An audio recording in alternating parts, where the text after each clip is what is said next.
साथियों नमस्कार। BPSC interview series में आइए एक अगली वीडियो में डिस्कशन करते हैं। इस वीडियो में हम लोग दो तीन बातें डिस्कस करेंगे और ख़ास करके एक रामबाण टाइप का वीडियो होगा ताकि वैसे बच्चे जो कि पहले से शिक्षक के रूप में चयनित हैं या किसी कोचिंग में पढ़ा रहे हैं या बीपीएससी टीआरई 1 टीआरई 2 टीआरई 3 से चयनित हैं या पहले से भी प्रधान शिक्षिका शिक्षक बने हुए हैं, वैसे स्टूडेंट्स के लिए। दूसरा, जिनका कि टीचिंग एज ए हॉबी है, उस बच्चों के लिए। साथ के साथ तीसरा, वैसे बच्चे जिनके पास कि गैप ईयर को फिल करने के लिए कुछ भी नहीं है, तो वो बोलते हैं लर्निंग विथ अर्निंग का कॉन्सेप्ट में सर हम ट्यूशन पढ़ा रहे हैं या फिर हम कहीं कोचिंग में क्लास लेने के लिए जाते हैं, छोटे बच्चों को पढ़ाते हैं या फिर अलग अलग कंपटीशन के बच्चों को पढ़ाते हैं। तो उन सभी बच्चों के लिए एक स्पेशल टाइप का मैं वीडियो बना रहा हूँ। पेड बैच में तो बहुत डिटेल में बात करते ही हैं, लेकिन फिर भी एक वीडियो के माध्यम से, शॉर्ट वीडियो के माध्यम से हम लोग यहाँ बात करेंगे। तो यहाँ इंटरव्यू का बैच है, इसमें दो बैच है। एक लक्ष्य बैच है जो एडवांस बैच है और एक प्रयास बैच है जो बेसिक बैच है। तो जो लक्ष्य बैच एडवांस बैच है जो कि फुल फ्लैश्ड फीचर के साथ बैच है, उसकी फ़ी अभी ऑफर में 1799 की गई है। जिन लोगों को एडमिशन लेना है कृपया इस नंबर पे पेमेंट करके, यहाँ पे QR कोड दिया गया है, 2400 नहीं 1799 पेमेंट करना है। और पेमेंट करने के बाद आपको ये 94 30 84 0665 का ये नंबर दिया गया है व्हाट्सएप पर। इस नंबर पर आपको स्क्रीनशॉट पेमेंट का सेंड कर देना है। देखिए, हम लोग सिर्फ ऐसा नहीं है कि मॉक इंटरव्यू लेते हैं। मॉक इंटरव्यू के अलावा पूरा क्लास कंप्लीट क्लास करवाते हैं। Graduation subject, post graduation subject, optional subject, इसके मटेरियल्स वगैरह भी, क्वेश्चंस वगैरह भी प्रोवाइड करवाते हैं। बिहार स्पेशल से संबंधित क्वेश्चन है उसको भी प्रोवाइड करवाते हैं। हॉबी से संबंधित जो प्रश्न है उसको भी प्रोवाइड करवाते हैं। साथ के साथ जो आपका एडमिनिस्ट्रेशन है, बिहार एडमिनिस्ट्रेशन हो गया, सिविल एडमिनिस्ट्रेशन हो गया, पुलिस एडमिनिस्ट्रेशन हो गया, चाहे करंट अफेयर के मुद्दे हैं, उन पर बहुत सारी चीज़ें, content material, classes, guidance, 1-to-1 discussion, mock interview, सारी चीज़ें प्रोवाइड करवा जाती हैं। तो ये कंप्लीट बैच है, तो आप उसे ज्वाइन कर सकते हैं। आइए कुछ प्रश्न को देखते हैं कि जो बच्चे टीचिंग कर रहे हैं या फिर हॉबी के रूप में रखना चाहते हैं या फिर जो शिक्षक हैं बच्चे, वो बीपीएससी देने के लिए जा रहे हैं आगे चल कर के, तो उससे कैसे प्रश्न पूछे जा सकते हैं। तो पहला प्रश्न ये है कि नेशनल एजुकेशन पॉलिसी 2020 की सबसे अच्छी 3 बातें क्या हैं। बताइए आपको क्या 3 बहुत अच्छी बातें लगती हैं जो ये नेशनल एजुकेशन पॉलिसी 2020 में लाई गई थी। और इससे पहले जो एजुकेशन पॉलिसी लाई गई है उसके बारे में भी आपको पढ़ाई कर लेनी है, ठीक है। जो राइट टू एजुकेशन, आप जानते हैं कि राइट टू एजुकेशन हमारे यहाँ पे लागू है देश में, तो उसके क्रियान्वयन में सबसे बड़ी प्रशासनिक चुनौती क्या है, एडमिनिस्ट्रेटिव जो हर्डल्स हैं, आपको क्या लगता है। कुछ बहुत ही अच्छे एग्जांपल्स हैं राइट टू एजुकेशन के। जो इस सीट का अलॉटमेंट होता है राइट टू एजुकेशन में, किस तरीके से रेंडमाइज तरीके से करवाया जाता है, और कई जगह सीटों में कुछ क्या कहते हैं, माल फंक्शनिंग भी होता है। गरीब बच्चों के अलावा अमीर बच्चों को ही दे दिया जाता है वो सीटें। जो एक नो डिटेंशन पॉलिसी थी पहले, आप जानते हैं कि नो डिटेंशन पॉलिसी के तहत 1 से क्लास 8 तक के बच्चे को फेल नहीं किया जाता था। ईयर कंप्लीट होने के बाद उसको ऑटोमेटिकली प्रमोट कर दिया जाता था अगले क्लास में। जैसे आप 6 में हैं तो आप अपने एनुअली एग्जाम तो होता था, लेकिन एनुअल एग्जाम देने के बावजूद अगर आप फेल भी कर गए तो भी आपको प्रमोट करके 7th में डाल दिया जाता था। ये बहुत लंबे समय तक नो डिटेंशन पॉलिसी चली, लेकिन उसके बाद सरकार को लगा कि नहीं, इस पॉलिसी में कुछ खामियां हैं, बच्चों को शिक्षा का थोड़ा सा डर भय भी होना चाहिए। तो वो उसके बाद फिर इस नो डिटेंशन पॉलिसी को अब सरकार ने विड्रॉ कर लिया है। तो इस पर किस तरीके से जो है कि हटाना, क्या सही फैसला था या गलत फैसला आपको लगता है कि बच्चों के ऊपर दबाव नहीं देना चाहिए। जैसे कि एक होता है कि स्कूल का बैग जो है वो काफ़ी भारी हो जाता है बच्चों के लिए, तो अब उस पर सरकार ने नियम बनाए थे कि 10% से बच्चे के वजन से ज़्यादा जो है कि बैग का वजन नहीं होना चाहिए।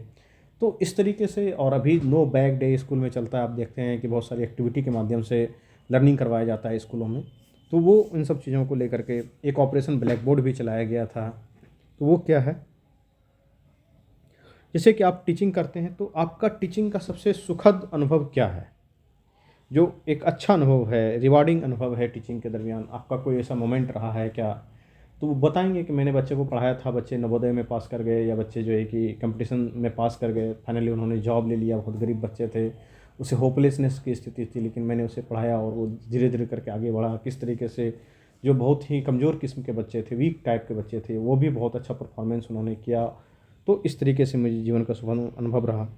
पढ़ाने के समय पढ़ाते समय आपको सबसे ज़्यादा गुस्सा या चिड़चिड़ा कब आता है और उसे कैसे हैंडल करते हैं। कई बार ऐसा मोमेंट बन जाता है क्लास में, जब आप पढ़ाने के लिए जाते हैं बच्चों को, तो वहाँ पे चिड़चिड़ा हो जाना, गुस्सा हो जाना, एंगर हो जाना, ये होता है। तो उसको आप कैसे हैंडल करते हैं, क्योंकि एज ए टीचर के रूप में आपको काम करना है बच्चों के साथ, तो उसको कैसे हैंडल करते हैं।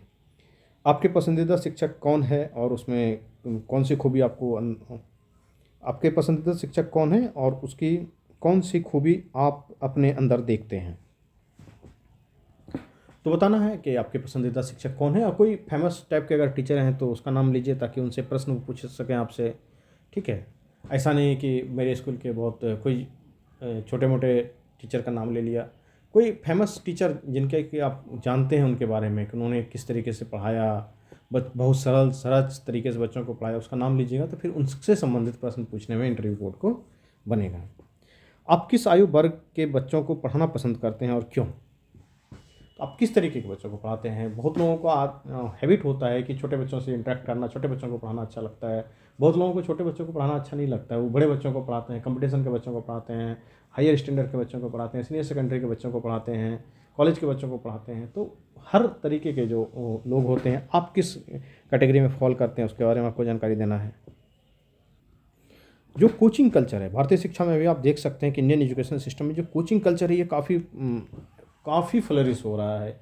इवन कि जो फिजिक्स वाला है उसका तो आईपीओ तक आ गया। आप समझिए कि कोचिंग का बिजनेस करने वाला इंस्टीट्यूट आज के समय में आईपीओ तक ले आया। इतनी करोड़ करोड़ की वैल्यूएशन हो गई है कि ये कोचिंग कल्चर एजुकेशन सिस्टम के लिए क्या है, ये वरदान है या अभिशाप है?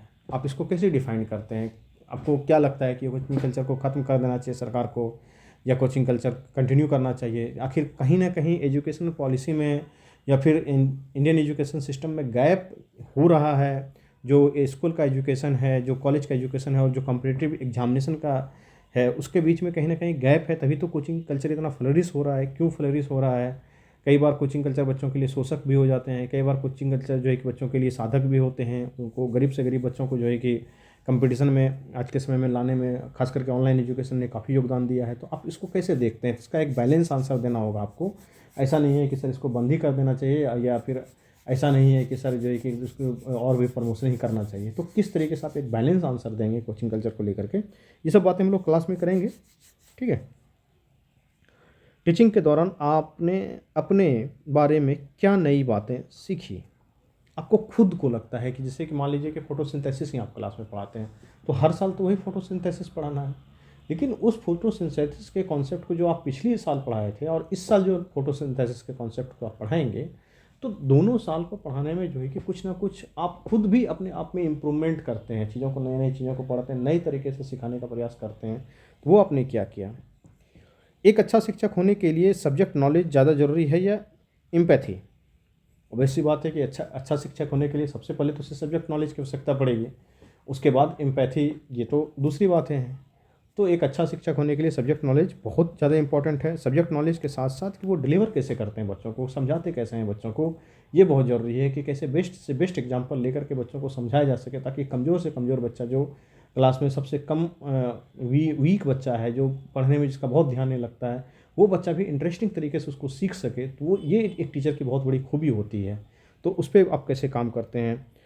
देखिए, अगला प्रश्न आ ही गया कि आप मुश्किल टॉपिक्स को सरल बनाने के लिए एनालॉजी या तकनीकी का उपयोग करते हैं? क्या करते हैं कि किस तरीके से आप मुश्किल टॉपिक को सरल बनाने के लिए बच्चों को, खास करके साइंस के टॉपिक, मैथमेटिक्स के टॉपिक्स जो बच्चे को काफ़ी जटिल लगते हैं, उसको आप समझाने के लिए कैसे कैसे टेक्नोलॉजी का यूज़ करते हैं या एनालॉजी का यूज़ करते हैं? अगला प्रश्न टेक्नोलॉजी से संबंधित है कि क्या आप पढ़ाते समय टेक्नोलॉजी जैसे यूट्यूब ऐप का सहारा लेते हैं?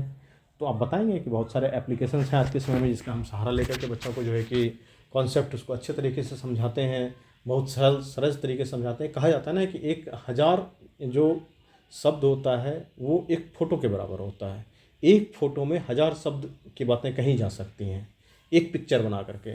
उसी तरीके से जब एक वीडियो आप बनाते हैं तो एक छोटा सा वीडियो 1000 फ़ोटो के बराबर होता है।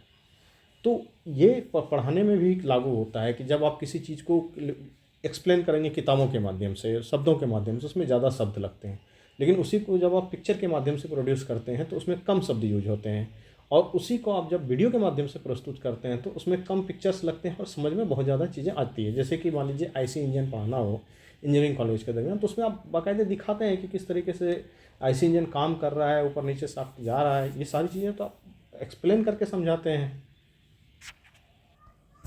कुछ ऐसे बच्चे हैं जो मेंटर हैं आज के समय में, तो टीचर तो टीचिंग का कॉन्सेप्ट तो चलता ही है, खास करके जो यूपीएससी का फील्ड है, बीपीएससी का फील्ड है, कंपटीशन का फील्ड है, वहाँ पे मेंटरशिप एक बहुत नया टर्म आया है और हर जगह जो है कि लाइब्रेरी खुल गया है, मेंटरशिप खुल गया है।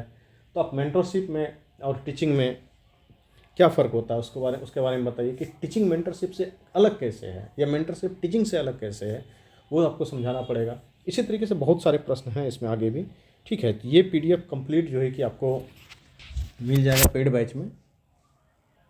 चूँकि वीडियो लंबा हो जाता है तो फिर आप लोग शायद उतना देखना पसंद नहीं करते हैं, इसलिए मैं इस वीडियो को यहीं समाप्त करता हूँ। अगर आपको इसी तरीके से किसी और हॉबी को लेकर के या किसी सिचुएशनल बेस्ड क्वेश्चन को लेकर के प्रश्न की इच्छा है कि और वीडियो बनाया जाए 70th BPSC इंटरव्यू को लेकर के, या फिर क्या कहते हैं और कोई जानकारी आपको चाहिए वीडियो के माध्यम से, तो आप कमेंट में ज़रूर बताएं, ताकि हम लोगों को भी एक इनपुट मिलता है कि हाँ इस तरीके का जो एक बच्चे सुनना पसंद करते हैं, इस तरीके की बातों के बारे में, बच्चों के बारे में क्यूरियोसिटी है बच्चों के दिमाग में, इस तरीके के प्रश्न हल होने चाहिए, तो वो हम लोग ज़रूर करेंगे। और डिस्क्रिप्शन में लिंक दिया गया है, ज़रूर जाके ज्वाइन कीजिए। जो बातें वीडियो के माध्यम से नहीं कह पाते हैं वो बातें जो है कि वहाँ ग्रुप में आपको शेयर ज़रूर कर दिया जाता है। और ये PDF जिनको कंप्लीट चाहिए, साथ के साथ इस पर क्लासेस वगैरह भी होंगे ही, तो वो आपको पेड बैच में सारी चीज़ें अवेलेबल है। आइए कुछ और प्रश्न देख ही लेते हैं कि क्या टीचिंग आपको एक बेहतर पब्लिक स्पीकर बनाती है?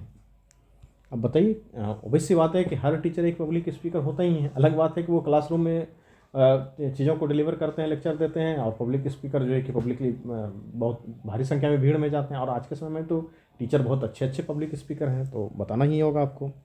इन्फॉर्मेशन और एजुकेशन में क्या अंतर है? एक प्रशासक को क्या प्रदान करना चाहिए? तो एक प्रशासक को इन्फॉर्मेशन प्रदान करना चाहिए या एजुकेशन प्रदान करना चाहिए, तो अवश्य बात है कि प्रशासक का दोनों रोल होता है।